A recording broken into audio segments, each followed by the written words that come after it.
Delhi, Haryana, Punjab, UP, Rajasthan में कहा जाता है कि 4-4 घंटों की बिजली कटौती की जा रही है और इसका कारण है देश में कोल क्राइसिस।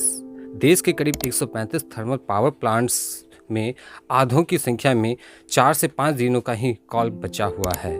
ऐसा क्यों हुआ है? इससे पहले भी कोल क्राइसिस देश में आ चुकी है, किंतु यह ज़्यादा सीरियस माना जाता है। और दोस्तों, इस सिचुएशन को समझने के लिए इलेक्ट्रिसिटी के डिमांड और सप्लाई पर हम लोग फोकस करते हैं। डिमांड में देखें तो 2020 और 2021 में कोविड-19 पेंडेमिक के सेकेंड वेव से उभरने के बाद धीरे धीरे देश की इकोनॉमी में सुधार हो रही है, जो पहले से बेहतर हो रही है। जब इकोनॉमी की सुधार की बात कर रहे हैं तो पहली बार इंडिया की एक्सपोर्ट्स $100 बिलियन के पार गई है, जो एक गुड साइन है इंडियन इकोनॉमी की रिकवरी के लिए।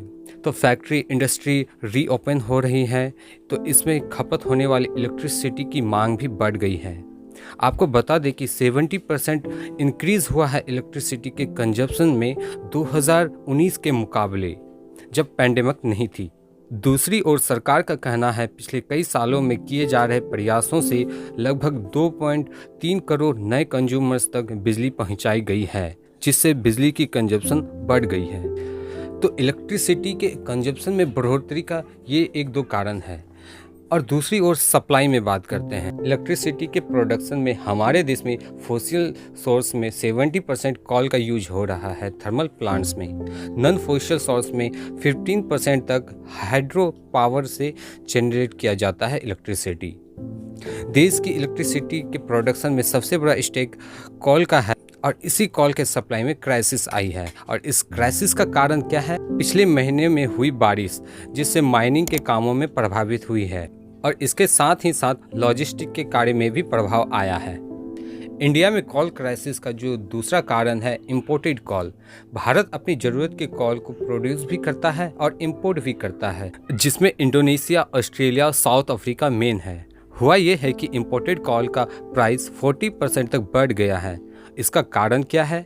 ग्लोबली सभी देशों का इकोनॉमी रीओपन हो रही है, जिसमें ग्लोबली डिमांड बढ़ गया है।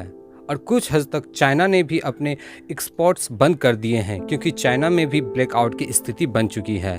बाहर के देशों से मंगाए जाने वाले कोल में एक और बदलाव आया है। भारत क्लाइमेट को ध्यान में रखते हुए रिन्यूएबल एनर्जी जैसे हाइड्रो पावर और सोलर एनर्जी पे ज़्यादा जोर दे रही है। और इसका एक और असर है कि पिछले 2 सालों से कोल का जो इंपोर्ट है पहले से कम हो चुकी है। तो दोस्तों, आपने इलेक्ट्रिसिटी के डिमांड और सप्लाई में जो खींचतान है उस चीज़ को आपने देख लिया। इस क्राइसिस को देखते हुए आगे के लिए क्या कहा जा सकता है शॉर्ट टर्म और लॉन्ग टर्म के लिए? शॉर्ट टर्म में देखें तो सरकार का भी मानना है कि हाँ क्राइसिस है, बट चाइना जितनी बड़ी क्राइसिस इंडिया में नहीं है, सरकार का ऐसा कहना है। हम लोग मॉनिटर कर रहे हैं। ज़रूरत पड़ी तो अन्य फैक्ट्री जैसे एल्युमिनियम सीमेंट फैक्ट्रीज में जाने वाली कोल की सप्लाई को डाइवर्ट करके थर्मल प्लांट्स की ओर किया जाएगा। एक चीज़ और देखा गया है कि टाटा प्लांट ने अपने कंज्यूमर्स को मैसेज भेजकर इलेक्ट्रिसिटी के उचित यूज पर जोर दिया गया है। दोस्तों, यहाँ पे मेरा भी मानना है और सबसे अपील है कि बिजली को बचाया जाए, जितनी संभव हो उतनी ही यूज करें और कोई पैनिक क्रिएट ना करें। और लॉन्ग टर्म के लिए भारत सरकार रिन्यूएबल एनर्जी पर फोकस कर रही है, जो आने वाले दिनों में अच्छी साबित होगी। इस वीडियो में बस इतना ही दोस्तों। नेक्स्ट वीडियो में मिलेंगे, तब तक के लिए जय हिंद, वंदे मातरम।